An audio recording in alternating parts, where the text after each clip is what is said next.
Le 76e Festival de Cannes s'est terminé il y a un peu plus d'une semaine et c'est Justine Triet qui a gagné la Palme d'Or pour son génialissime Anatomie d'une chute. Pour se replonger un peu dans la magie de cette édition, j'avais envie de revenir avec vous sur les films qui ont été primés cette année et surtout sur les films que j'ai vus. Comme je n'ai pas pu tout voir et que je n'ai pas forcément envie que cette vidéo dure des heures, je vais surtout vous parler des films primés que j'ai vus ou alors des films que j'ai vus, que j'ai beaucoup aimés, mais qui ne font pas forcément partie du palmarès. Vaste programme, mais c'est parti, on y va.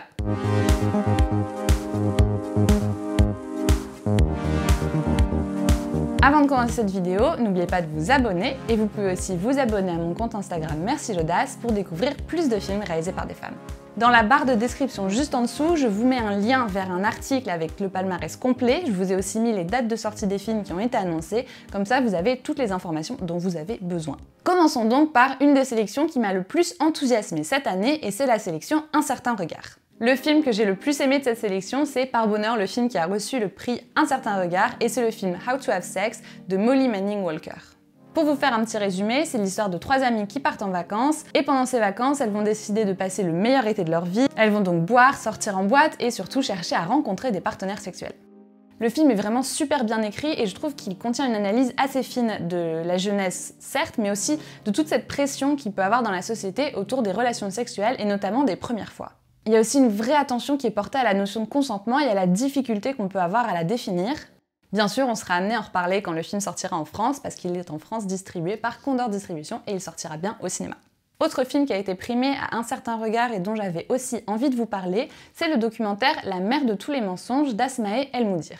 Alors, le film a reçu le prix de la mise en scène, ce que je comprends absolument. En fait, l'histoire du film, donc c'est la réalisatrice qui va retracer l'histoire de sa famille, mais elle est dans une famille où sa grand-mère les a toujours empêchés de prendre des photos. Et donc, pour pallier cela, la réalisatrice va recréer en fait son enfance et des événements assez traumatiques de sa famille en utilisant des miniatures et du papier mâché. D'ailleurs, quand elle est venue à Cannes présenter son film, elle a expliqué que, comme elle n'avait pas eu d'archives de son histoire de famille, elle a décidé de les recréer. Et je trouvais que l'idée était vraiment super, elle est vraiment bien exécutée, et dans la forme, le film est assez exceptionnel. Malheureusement pour moi, là où le film m'a pas complètement convaincue, c'est que je trouve que le scénario manque peut-être un peu de contextualisation, un peu de liant en tout cas, qui n'est pas forcément très fluide, et que du coup c'est assez difficile de suivre l'histoire et de ne pas décrocher par certains moments. Avant de passer à la catégorie suivante, j'avais envie de vous parler très rapidement de trois films que j'ai découverts dans la sélection Un certain regard et que j'ai absolument adoré. Le premier film, c'est Simple comme Sylvain de Monia Chokri, qui sortira en salle le 27 septembre 2023. Alors je vais être très honnête, j'attendais énormément de ce film parce que j'avais adoré Babysitter et je n'ai pas du tout été déçue. Vraiment, il y a une douceur assez incroyable qui se dégage de ce film, autant dans la façon dont le film est écrit que dans la photographie, dans le montage, la façon de filmer. Les deux acteurs principaux, Magali Lépine-Blondeau et Pierre-Yves Cardinal, que vous avez probablement tous les deux déjà vus dans des films de Xavier Dolan, là dans le film de Monia Chokri, ils sont vraiment géniaux, ils ont une complicité et une alchimie à l'écran qui est dingue et qui forcément sert l'histoire. Pour vous résumer rapidement le film, en fait c'est vraiment une histoire d'amour entre deux individus de deux milieux très différents et c'est une histoire d'amour qui est vraiment très passionnelle et pleine de désir. Au-delà de cette histoire qui est assez belle et qui est très bien mise en scène, le film propose aussi une très belle réflexion sur l'amour, sur le désir, sur le couple. Il y a beaucoup de choses à en dire, mais bien sûr, on en reparlera lors de sa sortie. Deuxième film de la sélection Un certain regard que j'ai beaucoup aimé, c'est Rien à perdre de Delphine Deloger, qui est un premier film et qui sortira en salle le 22 novembre 2023. Le film raconte l'histoire d'une mère à qui on enlève l'un de ses enfants et qui va donc se battre contre le système administratif et judiciaire pour essayer de récupérer la garde de son fils. La façon dont le film représente le travail social et la protection des mineurs est assez complexe et assez intéressante parce qu'il va vraiment mêler les différents points de vue des différentes personnes concernées par ce processus, donc surtout la mère et les assistantes sociales. Le film a aussi une très grande force émotionnelle et c'est en partie dû à ses interprètes qui sont vraiment géniaux, notamment Virginie Efira qui a un rôle qui est absolument dingue dedans et qui, encore une fois, livre une prestation vraiment exceptionnelle. Autre belle découverte de la sélection Un certain regard, c'est le film Rosalie de Stéphanie Di Giusto qui sortira en salle le 24 janvier 2024. Même si le film a une mise en scène un peu classique, il dresse un très beau portrait d'une émancipation féminine avec l'histoire de cette femme à barbe qui va réussir à accepter qui elle est et apprendre à s'aimer. En plus de ça, Nadia Tereskevich, qui joue le rôle principal, livre une prestation d'une grande douceur et très convaincante. Passons maintenant à une autre sélection, la semaine de la critique. Et là, je vais vous parler de 3 films, et notamment le Grand Prix qui a été attribué au film malaisien Tiger Stripes de Amanda Nell-Ewe. Et pour être complètement honnête, c'est vrai qu'en sortant de la séance, j'étais un peu perplexe et je savais pas trop quoi en penser. Le film raconte l'histoire d'une jeune fille qui va passer de l'enfance à l'adolescence, et au moment où elle va avoir les premiers signes de la puberté, à savoir ses règles, elle va commencer à se transformer en monstre. Ce qui m'a beaucoup plu dans le film, c'est que le film a vraiment une énergie qui est assez particulière et qui est assez dingue. Mais je trouve que le côté fantastique du film est un peu mal amené. On sent que le film est influencé par Grave de Julia Ducournau ou alors même Teddy des frères Bouguerma. Mais le film passe d'un registre de comédie à un registre fantastique qui parfois je trouvais un peu mal géré. Mais avec du recul, c'est vrai que de cette sélection-là, c'était le film le plus audacieux que j'ai vu, donc je comprends tout à fait qu'il ait eu ce prix. Après, c'est vrai que c'est aussi un film qui offre une nouvelle représentation de l'adolescence qui est très juste, avec notamment une certaine diabolisation de la femme à cet âge-là et du moment où l'enfant devient une femme. Deuxième film de la sélection La Semaine de la Critique dont j'avais envie de vous parler et qui a également été primé, c'est le film Le Ravissement de Iris Kaltenbach. Là aussi, c'est aussi un premier film et on est sur quelque chose d'assez intéressant. Le film raconte l'histoire d'une jeune femme qui est sage-femme, qui vient de se faire quitter et qui va suivre la grossesse de sa meilleure amie, avec qui elle est vraiment très fusionnelle. Elle va s'occuper assez souvent de l'enfant de son amie et un jour, alors qu'elle croise un homme avec qui elle a eu un coup d'un soir, elle va commettre l'impensable et faire croire à cet homme que l'enfant est le leur. Le film part d'une manière très intéressante de la maternité, mais c'est aussi un portrait très doux d'une femme qui en fait est en train de perdre pied. Et en plus de ça, le rôle principal était interprété par Afzia Herzi, qui est incroyable. Dernier film de la Semaine de la Critique dont j'avais envie de vous parler, c'est un film brésilien et c'est le film Levante de Lila Ala. Le film se déroule au Brésil, dans un pays où l'avortement est illégal, et on va suivre l'histoire de Sofia, une jeune femme de 17 ans qui tombe enceinte alors qu'elle est promise à une grande carrière de joueuse de volley professionnelle. Ce que j'ai adoré avec ce film, c'est qu'il met vraiment en avant un collectif et une sororité qui est assez incroyable et assez émouvante. Contrairement à des films comme L'événement d'Audrey Diwan, qui est un film génial bien sûr, là, le personnage de Sofia, quand elle se retrouve dans cette situation assez délicate où elle est confrontée à la haine de tout un mouvement anti-avortement, il y a vraiment une équipe qui se crée autour d'elle et qui va se rassembler autour d'elle pour l'aider à surmonter ça et à trouver des solutions.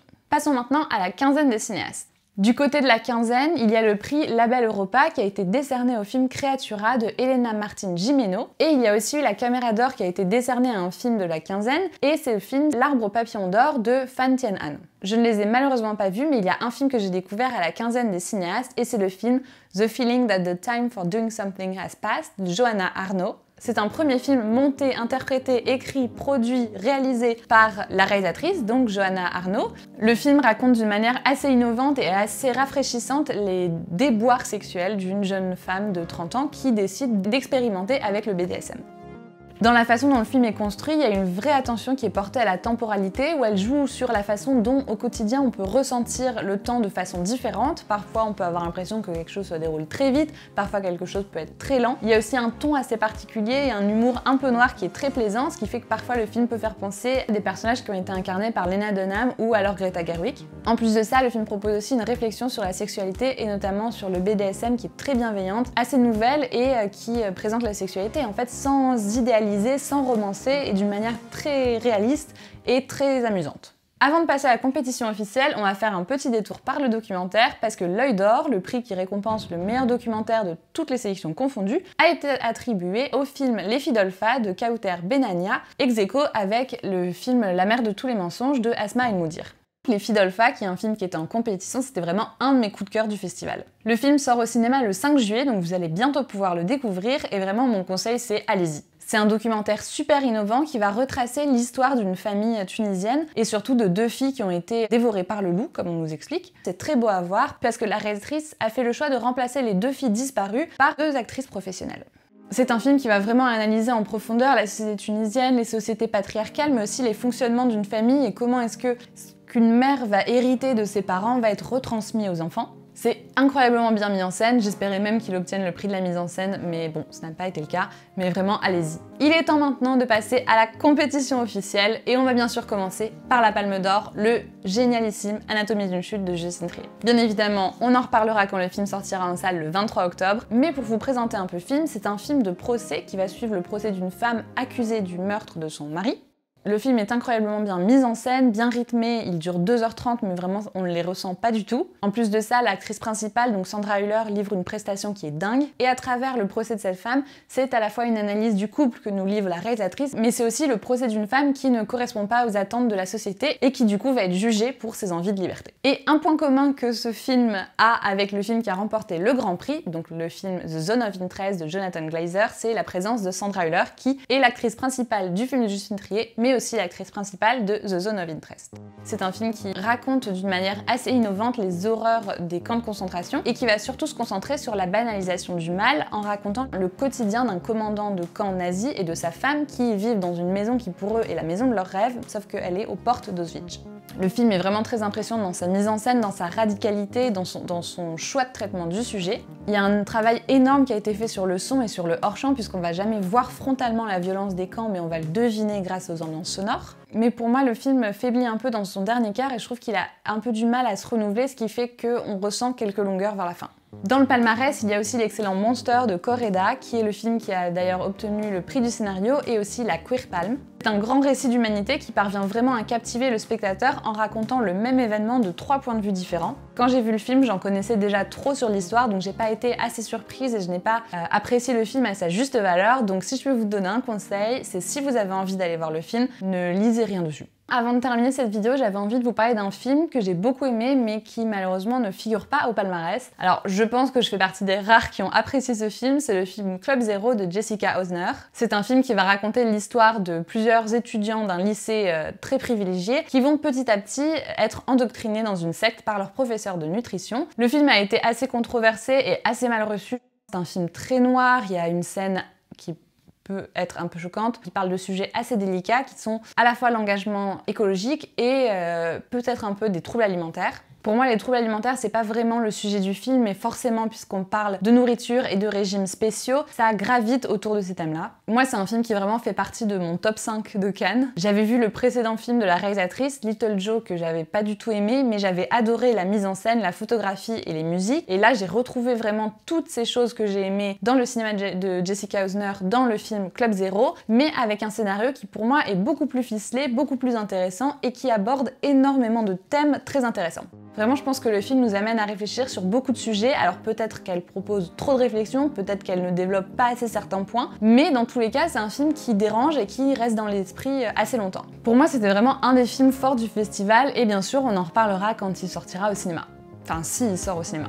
J'espère que ce petit bilan du Festival de Cannes vous a plu, que ça vous a donné envie de découvrir certains des films. Vous pouvez retrouver le palmarès complet du Festival de Cannes sur mercilaudace.fr. N'oubliez pas de vous abonner à mon compte Instagram pour découvrir plus de films réalisés par des femmes. Et on se retrouve très vite dans une nouvelle vidéo.